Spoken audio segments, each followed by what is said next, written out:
Boa noite, irmãos. Muito obrigado pelo convite, muito obrigado pela oportunidade de participar, de não me deixar de fora da festa, Emanuel. Muito obrigado. Acho que a música, ela é das artes, talvez a mais próxima. Um livro, uma peça, um filme, você pode carregar na memória uma cena.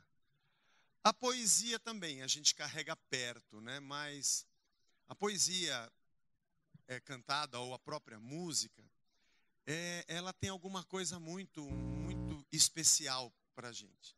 Porque a partir do momento que você ouve a canção, ela já não é mais de quem fez nem de quem tocou, ela é sua. Essa aqui é a minha música, né? Pena que não tem direito autoral para isso, mas tem muitos casais por aí dizendo, essa aqui é a nossa música. E você sai cantarolando, e ela fica no seu coração, na sua alma, na sua memória para sempre. É uma coisa fantástica. E parabéns ao quarteto. Ouvir Rude Cruz aqui foi banhar a alma na graça. Como isso é maravilhoso. Eu gostaria de ler a palavra de Deus em Atos, capítulo 15, a partir do verso 36. Atos 15, 36. A gente vai lendo, deixa a sua Bíblia aí aberta, ou o seu aplicativo aberto, e a gente vai andando. Vai andando nele aí. Atos capítulo 15. Esse tema, a nossa missão na cidade, vivendo a missão no poder do Espírito, é um tremendo desafio para nós. É um tremendo desafio para a gente, porque viver no poder do Espírito e na direção do Espírito é um desafio de vida.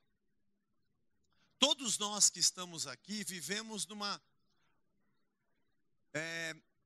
uma direção de pensamento religioso assim, eu vou até Deus e Deus vai me abençoar. Claro, Deus é bom, o tempo todo nós cantamos aqui. E geralmente nós nos aproximamos dele com nossos problemas, nossas mazelas, nossos pecados, e também nos aproximamos dele com nossas petições, com nossas necessidades, né? A gente chega para Deus, aqui tem uma igreja, Deus está lá dentro? Tá, que bom, eu preciso falar com ele. E nós trazemos os rolos, né, dos nossos projetos, nossos desenhos, nossos esquemas, e a gente pensa assim, eu vou encontrar Deus, vou mostrar para ele, Senhor, olha isso aqui que eu escrevi. Olha esse plano que eu tracei. Olha essa meta da minha vida. E o marketing religioso vai dizer para você, venha, hoje é o dia da sua vitória. Traga os seus planos, traga os seus projetos. Traga aqui também os seus carnês e você vai ser abençoado. E nós vivemos uma troca, uma barganha com Deus, onde as minhas intenções são apresentadas para que o poder do Espírito Santo me contemple. E obviamente eu vou oferecer alguma coisa em troca para que Deus se agrade. Eu trago alguma coisa, eu canto, dou uma dançadinha, trago uma oferta e Deus faz, bom, hein? O que você trouxe? Eu estou esse pedido aqui, Senhor. Vou te dar, aleluia. Esse modelo de vida com Deus, a gente aprende desde a infância. Não faz isso que Deus não gosta, hein? Isso Deus gosta, parabéns. Ou deu alguma coisa errada também, você deve estar em pecado. Você não orou, não foi na igreja semana passada. Deus castiga. Ou foi abençoado. Como, irmão? Também, estou em oração já faz 2 meses. Que bom. Barganha, troca. E nós crescemos desde a infância aprendendo que Deus é um senhor de barba branca, barrigudo, que não enxerga bem e não ouve direito. Mais ou menos como a gente conversa com o nosso avô. Oi, vô! Tudo bem? Não é? Nós pensamos que Deus é assim. Mas nós nos esquecemos que a fé cristã propõe para a gente uma coisa um pouco diferente. De que quando você olha para Cristo, você descobre que ali está a tua vida. Quando você olha para Jesus Cristo, você diz, é daqui que eu vim. Essa aqui é a minha origem. Agora eu sei quem eu sou. Ele é criador, né? É. Ah, sabia que eu não vim do nada. Ele quem sustenta a gente, né? Ele é sustentador. É. Eu sabia. Eu não consigo dar conta da minha vida. E ele é meu destino, né? É para ele que eu vou. Isso mesmo. Eu sabia que a coisa não tinha fim, era eterna. Dele, por ele e para ele são todas as coisas. E eu descubro Cristo, eu descubro a minha vida. E aí alguma coisa é proposta para mim. E aí começa a dificuldade de andar no poder e na direção do Espírito Santo. Hoje pela manhã, no final da nossa reunião, alguém veio falar para mim sobre uma situação de uma pessoa que escolheu andar bastante, de uma maneira bem torta, mas disse assim: mas Deus me ama e me aceita como eu sou. E essa pessoa me perguntou: isso é verdade ou é mentira? Eu falei: bom, não tem como dizer que é mentira. Deus compreende como nós somos. E quando eu era garoto eu cantava esse hino: eu venho como estou. É assim que a gente vem. É que a história não acaba aqui. É que Cristo nos propõe um segundo passo. Lá em Jeremias o profeta já dizia sobre a vinda de Cristo e sobre uma nova aliança, aonde Deus colocaria na mente do povo e no coração do povo suas leis, os seus princípios. Ninguém iria dizer: vem aqui para conhecer Deus, porque todos o conheceriam. Ele não estaria distante, mas estaria próximo. E assim o Espírito de Deus faz morada em nós. E quando Ele faz morada em nós, Ele nos pede uma coisa: aquele que quer vir após mim, negue-se a si mesmo, tome a sua cruz e siga-me. Aqui começa o problema. O massacre. Você é espremido, apertado, quebrado, torturado, no bom sentido. Para deixar de lado o que você era, o que você fazia, o que você pensava, o que você sentia. Na verdade, você descobriu que você estava morto nos seus delitos e pecados. E você não tinha vida. E na verdade, Ele é a própria vida, porque a vida é um alguém. Ele é o caminho, Ele é a verdade, Ele é a vida. E quando eu conheço o que é vida. Eu comparo a que eu tinha com a dele e digo: o que eu tinha não era vida. Por isso eu nego a mim mesmo e passo a viver na direção do seu Espírito. E passo a permitir que Cristo me molde, me aperte, me torça, me esmague, me ensine e me molde na sua imagem. E a palavra de Deus diz isso para nós. Que de glória em glória, o Espírito, dia após dia, nos transforma na imagem do Filho. E esse Espírito que habita em nós, vai nos moldando e redirecionando nossa vida, para que cada vez mais sejamos parecidos com Cristo, e cada vez menos com o que nós éramos. E a gente vai desvanecendo e desaparecendo, para que Cristo se veja em nós. Essa é a nossa missão. Dizer qual é a nossa missão nessa terra, nesse bairro, nessa cidade. É um movimento duplo, aonde o Deus que eu conheço começa a transformar em mim o que sou. E aí a maneira que eu vivo começa a ser missional e demonstrar ao mundo quem Ele é. Para que a glória de Cristo se veja em mim, nas minhas atitudes e naquilo que eu faço. Mas aí já não são mais meus planos. Já não são mais os meus rolos de projetos. Quando eu chego diante dele, eu descubro que isso não é vida. Ah, tudo bem, pode ser que coincidentemente alguma coisa que você havia colocado no seu projeto era exatamente aquilo que Deus desejava. Que bom, sorte sua. Mas geralmente a gente erra o alvo. Esse texto diz que alguns dias depois, Paulo disse para o Barnabé: ô Barnabé, vamos fazer mais uma viagem missionária? Eles tinham feito uma primeira. Vamos voltar para visitar os irmãos por todas as cidades nas quais anunciamos a palavra do Senhor, para ver como é que eles estão, como é que eles passam. Barnabé falou: vamos lá, vou com você. Só que eu vou levar o João Marcos. O que vocês acham? O que você acha disso, Paulo? Bom, o João Marcos foi um rapaz que foi levado na primeira viagem. Mas sabe que as viagens de Paulo não era uma coisa assim muito agradável. Você entra numa cidade, prega o evangelho, as pessoas não querem ouvir, no começo ficam te ouvindo, depois olham para você e pau nele. Apanha e sai fugido. E o João Marcos carregava as malas, ficava para trás, era quem tomava mais sova.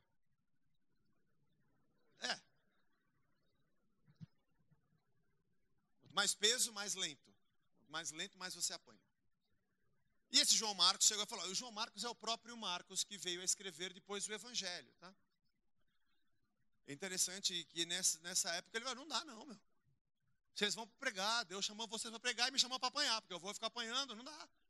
E ele amarelou e foi embora no meio da primeira viagem. Quando chegou nessa segunda, o Barnabé falou para o Paulo, Paulo falou, vamos fazer a segunda viagem? Vamos passar pelas igrejas, pelas cidades que nós fundamos as igrejas, ver como é que esse povo está, como é que eles estão firmes no Evangelho ou não. Barnabé falou, vamos, eu vou levar o João Marcos. Aí o Paulo falou, não é justo levar aquele que se afastou desde a Panfilha, não os acompanhando no trabalho. E houve entre eles tal desavença, que eles vieram a separar-se. E Paulo e Barnabé eram amigos. Aqui 2 caras que estavam unidos pela vontade do Espírito Santo. Teve briga e contenda, feia. Não diz aqui se rolou sopapo, acho que não. Mas aqui fala que a desavença foi grande, que vieram a separar-se. Então o Barnabé, levando consigo a Marcos, falou, se ele não quer, você vai comigo. Ele foi para Chipre. A gente nem ouve mais falar de Barnabé depois desse texto para frente. E Paulo escolheu um outro rapaz chamado Silas e partiu, encomendado pelos irmãos. Depois daquela briga toda na igreja, Paulo e Barnabé se estapeando. João Marcos vai, não vai. Se ele vai, eu não vou. Se ele não vai, eu também não vou. E ficou. Coisas típicas que acontecem dentro desse lugar chamado igreja. Que na verdade não é o lugar que é a igreja, nós somos a igreja. Coisa de gente. Gente que faz missão tem esse tipo de coisa. Igreja tem isso aqui. Desavença. Gente que torce o nariz. Eu sou um cara que não torço o nariz. O esforço seria demasiadamente grande, gastaria muita energia para poder fazer uma coisa dessa. Então eu prefiro não me preocupar com isso.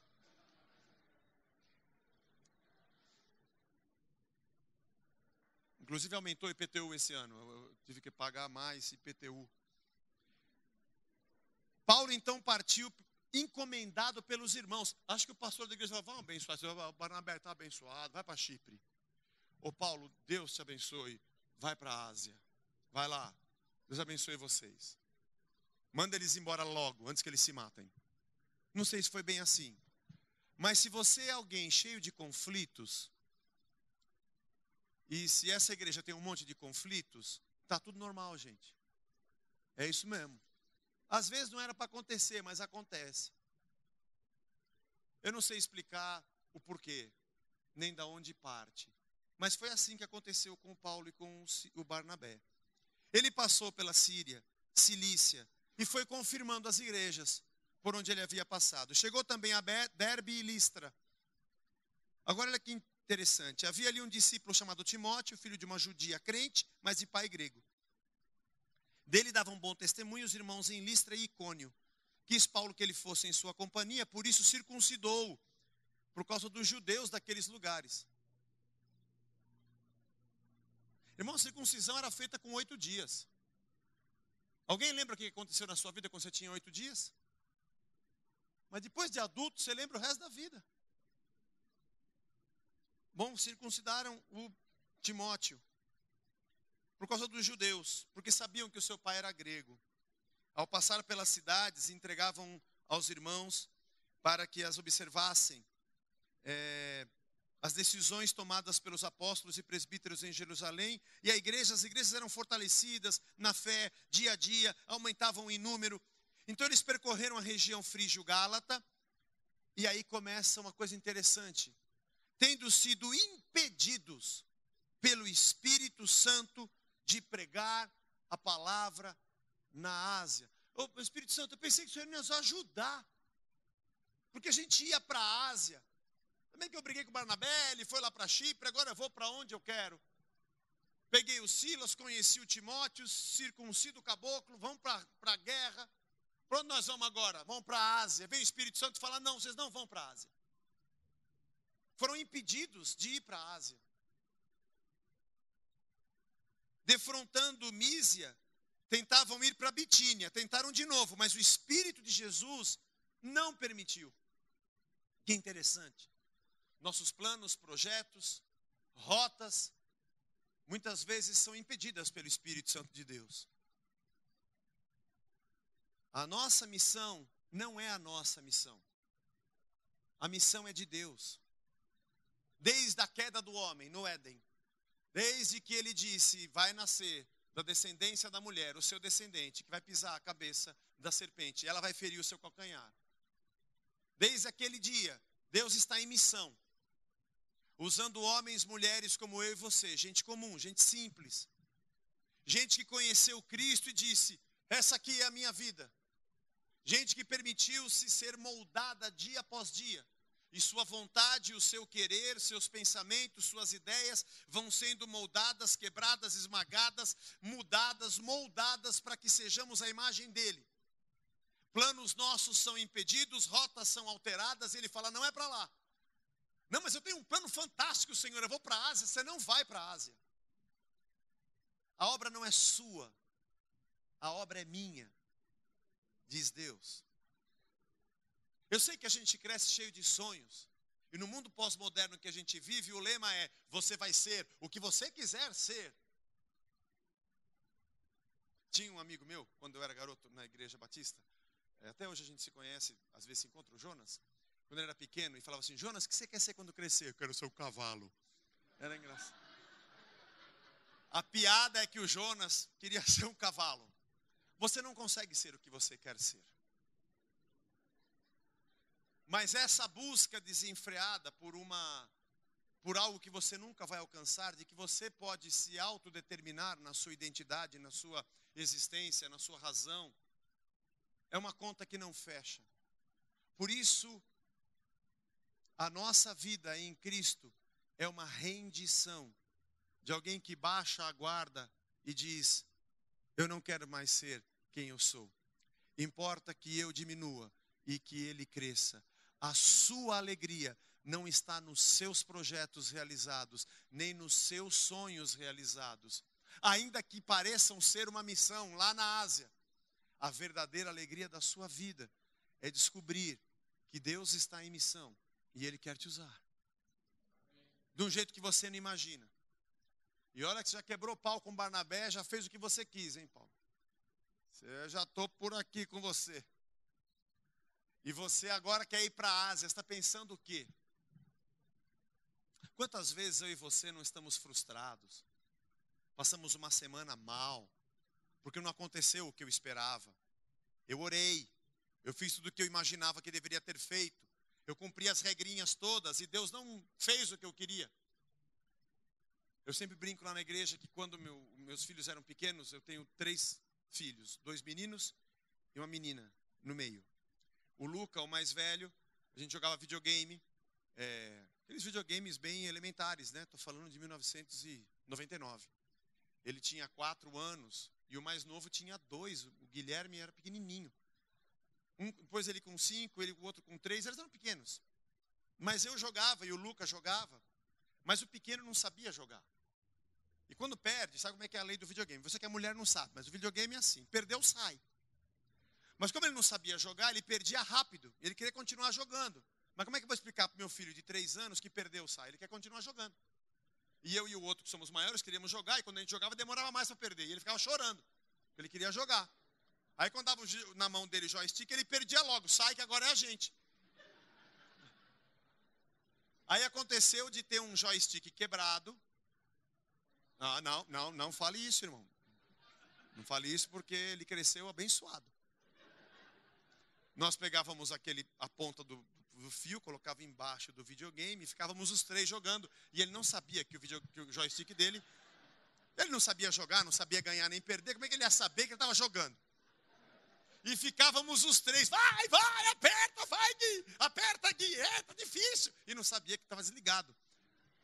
Mas ele estava feliz da vida, achando que ele estava controlando, dando tiros e vencendo. Quantas vezes na sua vida você foi na igreja, fez oração, cantou, louvou, fez campanha, entregou a sua oferta, apertou o botão e não acontecia nada? Não estava ligado o seu controle. Ou outras que você apertou e vai ganhando e achando que era você. Não estava ligado, o seu controle era Deus. Porque nunca é você, é a graça. É a graça de Deus que nos abraça. E quanto mais rapidamente eu descobrir que não sou eu e é Ele, e eu me render a Ele, menos trabalho eu vou ter. O Espírito Santo disse, você não vai para a Ásia. O Espírito de Jesus impediu que eles subissem para Bitínia. E tendo contornado a Mísia, desceram a Troade. E foram descansar. E à noite sobreveio a Paulo uma visão, na qual um varão macedônio, lá na Grécia. Quando eu li esse texto, eu penso no Timóteo. Ô Paulo, você me circuncidou por causa dos judeus, não vamos para a Grécia, mano. Eu sou filho de pai grego, meu. Timóteo era um bom rapaz, porque ele continuou amigo de Paulo mesmo assim.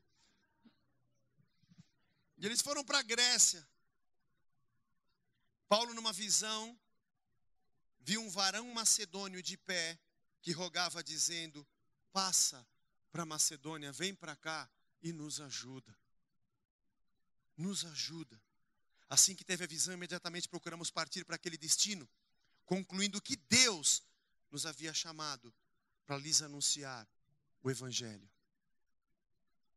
O dia que Deus chamou Paulo, e que Paulo se sentiu vocacionado, alguma coisa começou a acontecer dentro dele. Caíram escamas lá na casa do Ananias, na rua direita. Fica aqui perto, fica atrás da Praça da Sé, tem a rua direita ali. Os originais do samba até fizeram uma música, um hino. No lado direito da rua direita, morava o Ananias. Paulo foi lá, caiu as escamas, ele olhou, orou por Paulo, e Paulo entendeu que ele iria ser um pregador da palavra de Deus. Como cada um de nós. E a gente vai descobrindo que a missão é dele. Há muitas explicações sobre nossa vocação. A gente vai encontrar muitas definições sobre a vocação. E quem sou eu para dar uma definição definitiva? Mas eu gosto de pensar na minha vocação como um encontro. Um encontro que eu descubro cada passo que dou na vida, de que aquilo que Deus fez por mim, a graça que me alcançou, e toda essa ebulição que acontece dentro de mim, onde Deus vai moldando e eu vou colocando de lado o que eu sou para viver o que Ele é. Aonde eu vou negando a mim mesmo, tomando a minha cruz e vou seguindo. E vou descobrindo que o meu prazer é fazer aquilo que Deus deseja. Enquanto tudo isso acontece, tem um macedônio dizendo, vem para cá e me ajuda. Eu pensei na Ásia, eu pensei em ir para Bitínia, e Deus falou, não.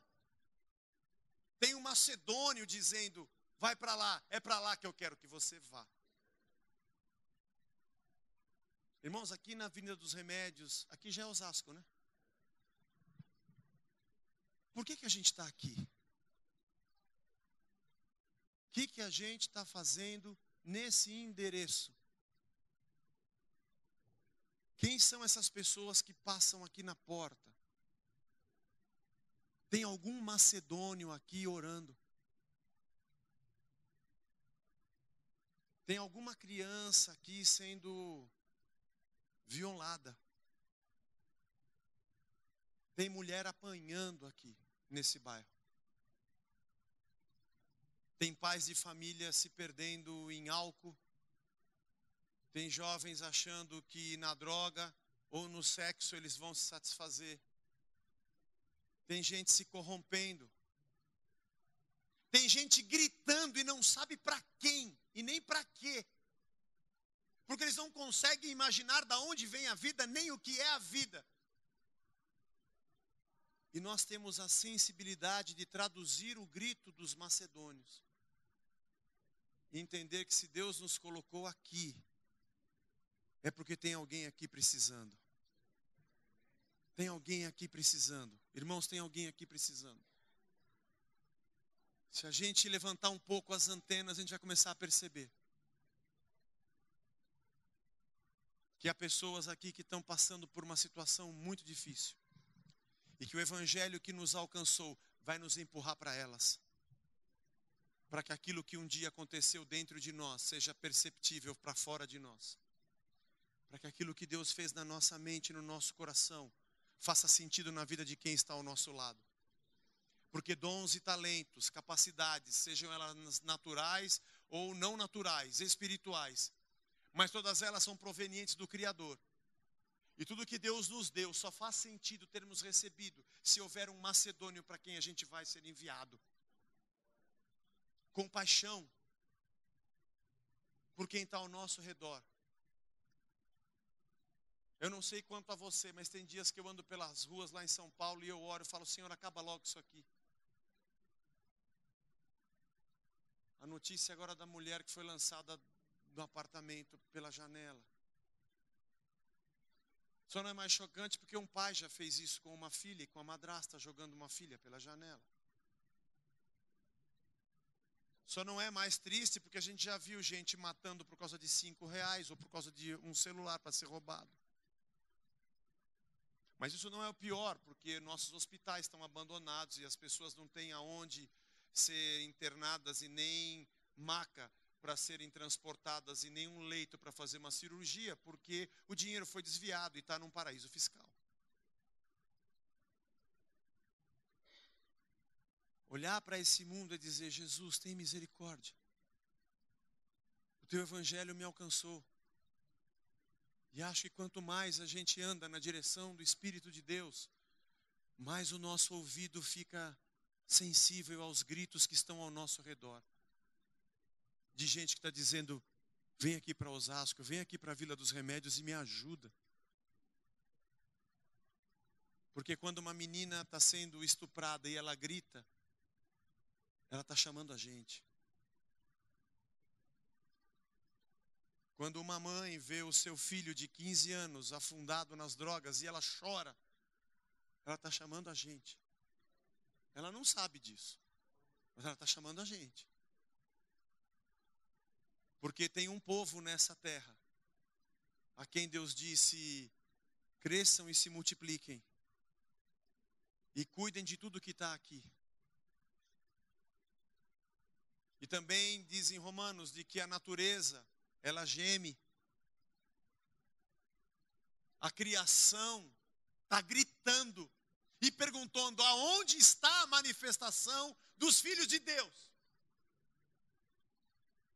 E quando um jovem é espancado num bar aqui em Osasco, ele está caído perguntando aonde estão os filhos de Deus.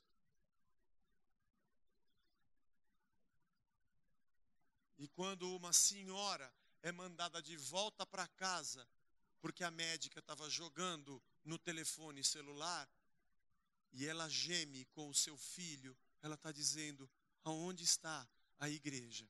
Aonde está o Filho de Deus?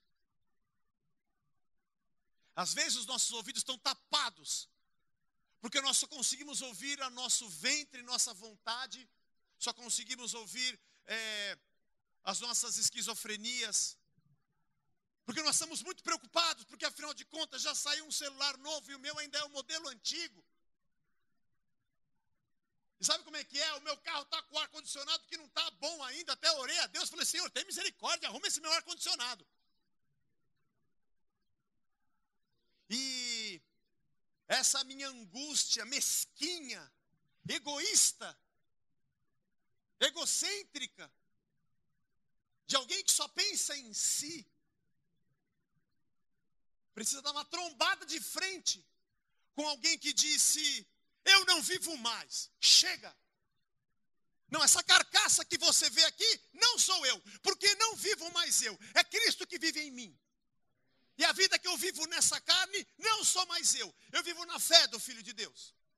Eu era cidadão romano, circuncidado ao 8º dia, hebreu de hebreus, formado aos pés de Gamaliel, perseguidor da igreja, mas tudo eu reputei por perda. Eu chamei isso de esterco, pela sublimidade do conhecimento de Cristo. E ser achado nele, não justificado pelas coisas da terra, nem por justiça humana, mas pela cruz e pela graça, que mexeu comigo, e eu não consigo mais ser quem eu era, porque esse Espírito que me capacita é o mesmo que massacra a minha consciência, e que me diz que eu sou ignorante, preocupado com as minhas coisinhas, colocando a minha vida no centro do universo, no meu egoísmo, na minha carne e na minha vaidade. E eu preciso dizer: Senhor, eu quero morrer para esse mundo, porque o Senhor está em missão. É interessante aquele filme Todo-Poderoso, que o Jim Carrey fica no lugar de Deus. E aí ele vai ver o computador e tem pedidos de oração. E ele fica louco à noite, porque ele não para de ouvir, é o mundo inteiro pedindo. O ouvido de Deus deve ser assim. E o nosso também deveria, porque tem muito macedônio nessa cidade dizendo: vem para cá e me ajuda. Vem para cá e me ajuda. Eu não quero me delongar muito, mas eu amo essa passagem seguinte. Eles levantam e vão em direção à Grécia. A primeira cidade que eles entram é Filipos. E quando eles chegam em Filipos, Paulo vai na manhã seguinte na beira do rio. E tem umas mulheres lá. Tem uma mulher chamada Lídia, vendedora de púrpura, de tecido. Eles começam a falar do Evangelho e começam a falar de Cristo. E elas se convertem. Aí a Lídia pega e abre a casa dela e fala assim: vamos fazer um pequeno grupo aqui. Você vem todo dia aqui ensinar e a gente vai trazer a mulherada para cá e as pessoas vão começar a ouvir falar desse Cristo. E a igreja começa a nascer. Talvez o macedônio fosse essa mulher chamada Lídia. Mas um dia desses, no percurso de Paulo e de Silas e Timóteo para lá e para cá, vira uma mulher na rua que era adivinhadora. Cobrava uma grana para adivinhar o futuro das pessoas e dava muito lucro para o seu dono, porque tinha um dono. Alguém que agenciava. Trazemos o seu amor em 3 dias, coisas do tipo. Resolvemos todos os seus problemas, paga aqui tanto que ela faz. Ali estava mais um macedônio clamando. Eles oram por aquela mulher e expulsam aquele espírito maligno. Aquela mulher se torna livre, só que os seus donos ficam irados. E vão para cima de Paulo e de Silas.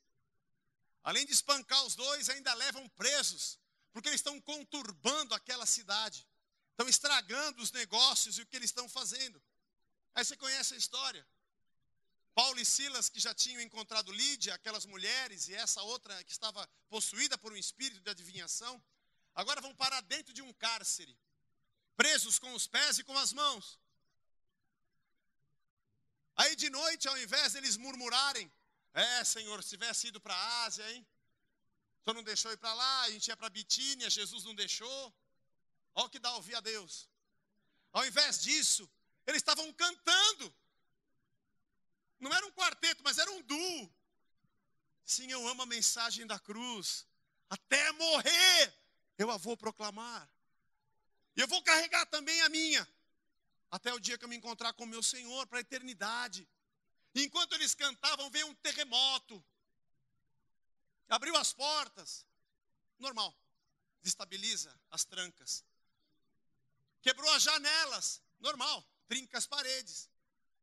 Quebrou as correntes, isso não é normal. Mas libertou aqueles homens. O mais interessante é que tinha um outro macedônio que talvez estivesse clamando, que entrou correndo lá para dentro para fazer um araquiri. Eu vou me matar, porque os presos eram dados em custódia ao carcereiro. E se eles fugissem, o carcereiro seria morto. Ele, pensando que eles tinham fugido, já ia se matar. E Paulo fala: epa, parou o hino. Não morre agora, para a gente parar de cantar. Engraçado é que aquele cara não ficou espantado com o terremoto, ou com a abertura das cadeias, ou com os sinais visíveis do poder. Ele ficou espantado com o poder que habitava dentro de Paulo e de Silas.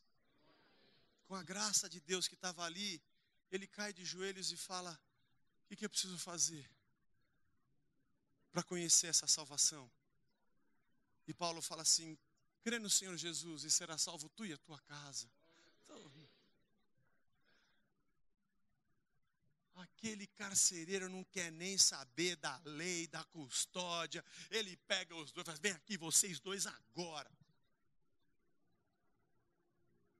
Coloque esse óculos escuro, esse nariz postiço com bigode, vocês vão sair comigo agora.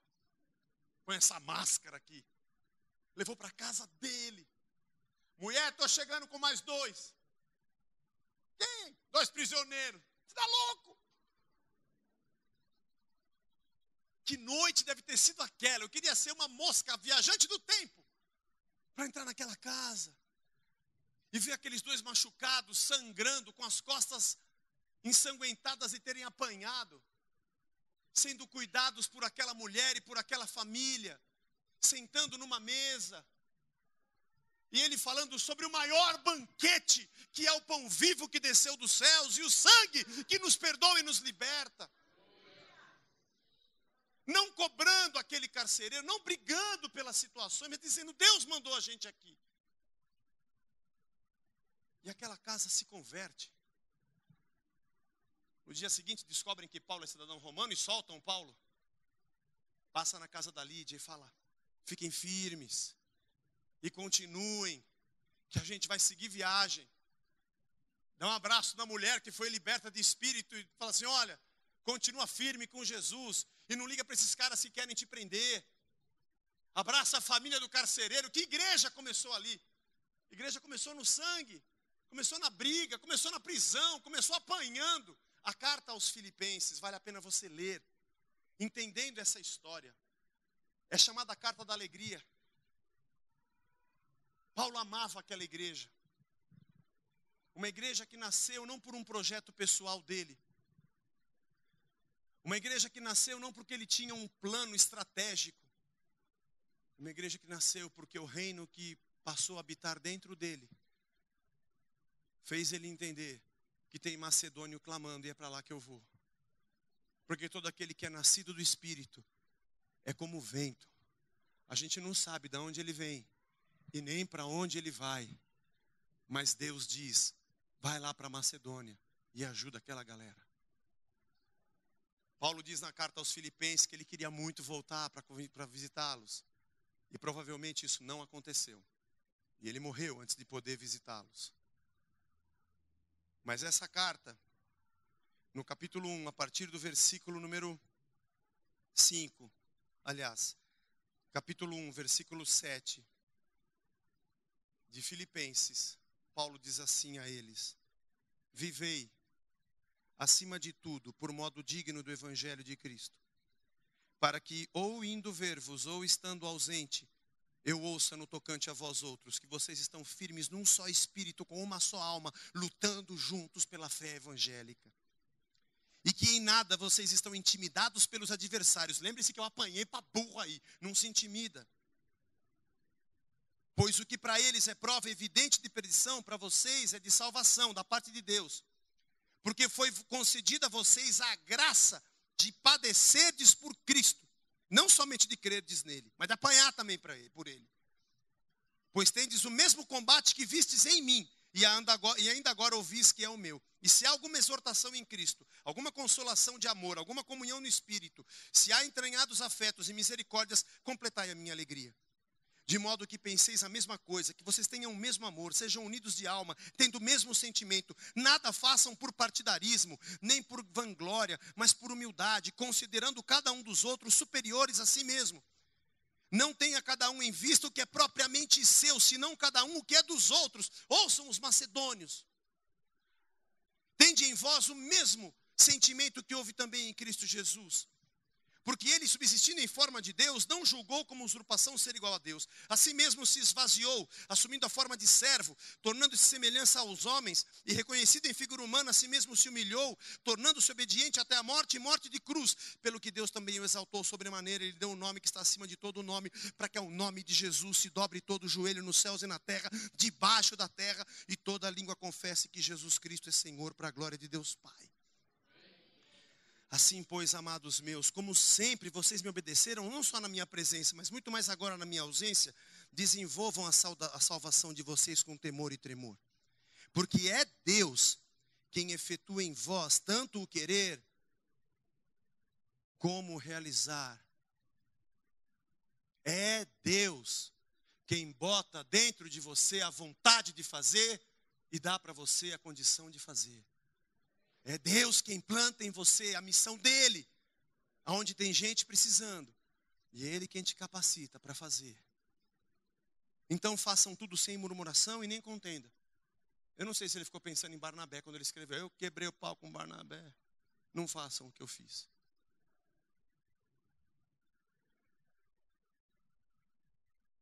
Para que vos torneis irrepreensíveis e sinceros, filhos de Deus, inculpáveis, no meio de uma geração pervertida e corrupta, na qual resplandeceis como luzeiros do mundo.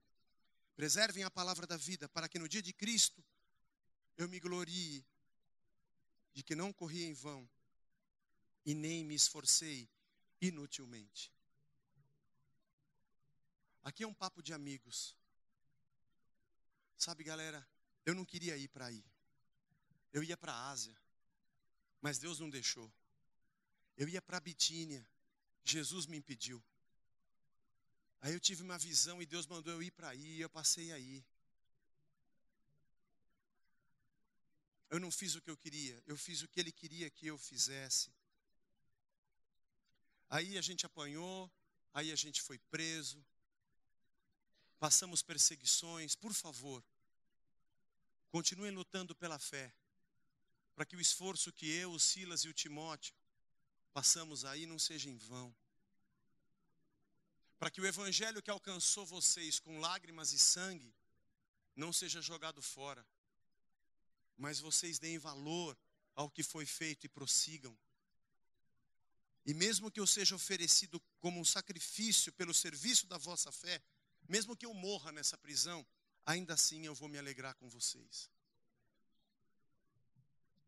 Para o evangelho chegar até a gente, Deus mexeu com muita gente.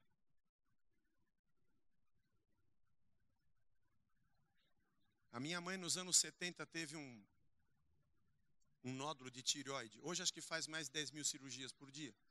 Naquela época uma era risco. E ela praticamente morreu na mesa cirúrgica. Teve um choque anafilático. Acho que isso foi lá para 76, 77. Mas uma vizinha estava lavando roupa e era crente. Eu nem sei quem ela é. Eu era muito pequeno. Minha mãe sempre conta essa história.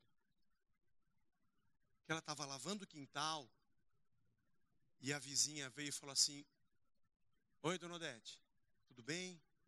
Tudo bom? A senhora está bem? Por quê?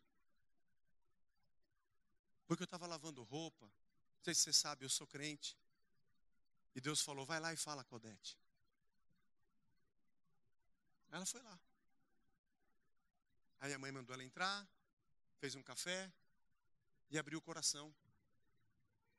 De que ia fazer uma cirurgia, estava com muito medo, que tinha 2 filhos pequenos e não tinha onde se segurar. Aquela mulher falou do amor de Cristo, orou pela minha mãe, ela vai para a cirurgia, passa pelo que passou. Os médicos não souberam explicar, mas ela suportou e resistiu. Minha mãe sempre disse que um médico entrou depois da pós-cirurgia e disse: olha, o seu santo é forte. E ela falou: não, foi a minha vizinha que orou por mim. Eu nem sei quem é essa mulher. Mas obrigado, Jesus.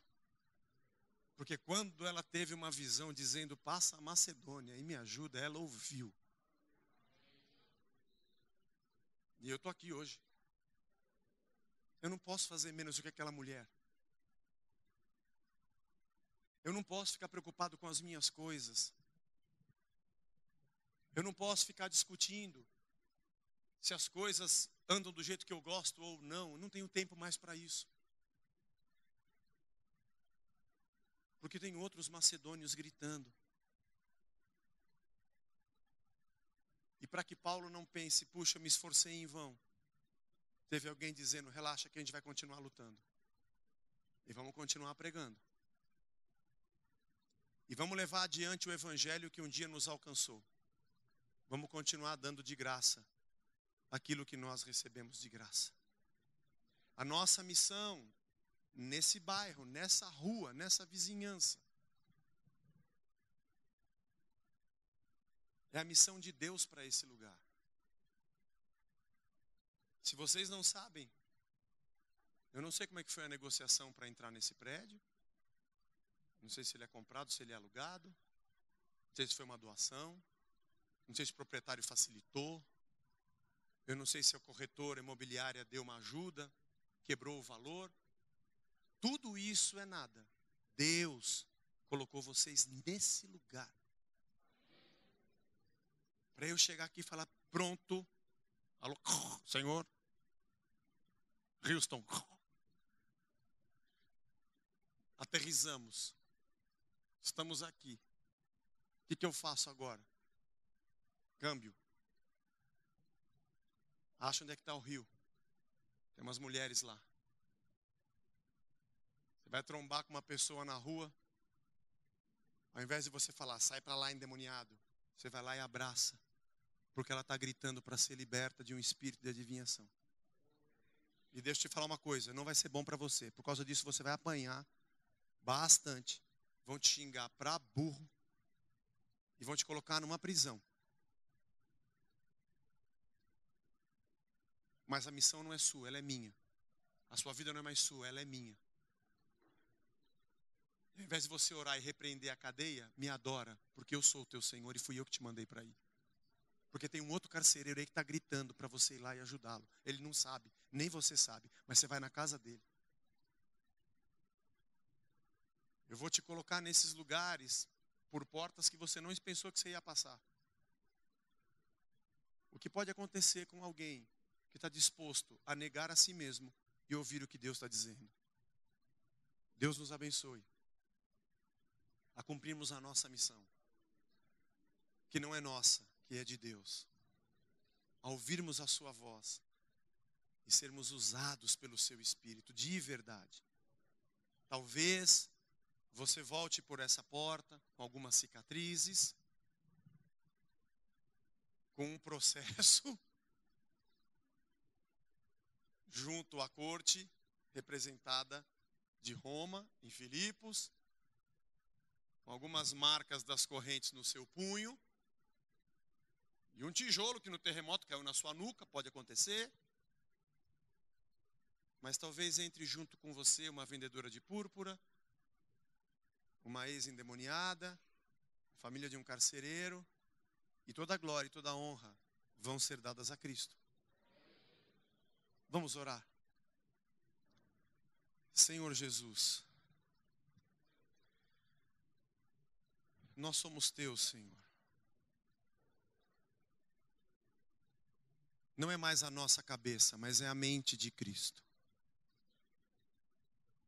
Não é mais o nosso entendimento nem a nossa razão, mas o mesmo sentimento que houve em Cristo Jesus, as mesmas ideias e as mesmas atitudes de Cristo. Não é mais o nosso coração de pedra, é o teu coração em nós. Não é mais a nossa vida, mas é a tua vida em nós. Não somos mais nós mesmos, mas Cristo vive em nós. Primeira coisa que a gente te pede, Senhor, nos ajuda a vencer a nós mesmos. Nossa vontade de ir para a Ásia, nossa vontade de ir para a Bitínia, nossas discussões com Barnabé, nossos queixumes. Porque todo dia a gente quer curvar Deus à nossa vontade, não queremos nos curvar à sua. Nos perdoa, Senhor. Nos faz entender que as pessoas que cruzam o nosso caminho talvez sejam macedônios gritando, me ajuda. Nos ajuda a negarmos-nos a nós mesmos, a tomarmos a nossa cruz e te seguir. E nos dá sensibilidade quando o teu Espírito disser, vá. Que nós troquemos grandes projetos, não que não possamos tê-los, mas que antes possamos ouvir a tua voz, Senhor. Obrigado por essa conferência, por esse tema tão importante, Senhor. É a vida da tua igreja. É a nossa vida, Senhor. Usa, Senhor, esses irmãos que aqui estão, esses músicos talentosos que aqui estão, Senhor, para a tua glória. Para que vão em lugares que nem imaginariam que um dia podiam entrar. E estejam, Senhor, diante de situações que nunca imaginaram que ali estariam. Mas o teu Espírito os empurre e os impeça de fazer o que não é para fazer. Diz para a gente o que não fazer, Senhor. Nossos descaminhos e ideias erradas. Mas que a gente faça apenas aquilo que é o teu querer. Fazendo jus a tanta gente que ouviu a tua voz para o teu evangelho chegar até nós. Tanta gente ouviu a tua voz para o teu evangelho nos alcançar.